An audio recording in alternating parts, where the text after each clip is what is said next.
আসসালামু আলাইকুম সম্মানিত দর্শক মণ্ডলী, আপনারা দেখতে পাচ্ছেন আমার হাতে একটা ডিশের একটা এলএনবি। এই ডিশের এলএনবি দিয়ে বিভিন্ন ধরনের চ্যানেল আমরা রিসিভ করি। এটা মূলত আকাশ এবং অন্যান্য একটা কিউ ব্যান্ডের একটা এলএনবি। তো এলএনবিটার ভিতরে আসলে কি থাকে এটা আমরা আজকে আপনাদেরকে দেখাবো। এই এলএনবিটা আসলে নষ্ট হয়ে গেছে, এই জন্য আমরা এটার ভিতরে কি থাকে, কি কি জিনিস থাকে সেটাই এখন আপনাদেরকে বিস্তারিত দেখাবো।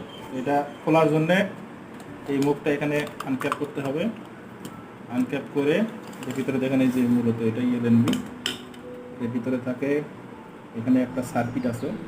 এই সার্কিটটাতে এর ভিতরে কি থাকে আমরা এখন একটা স্ক্রুড্রাইভার দিয়ে খুলে দেখব।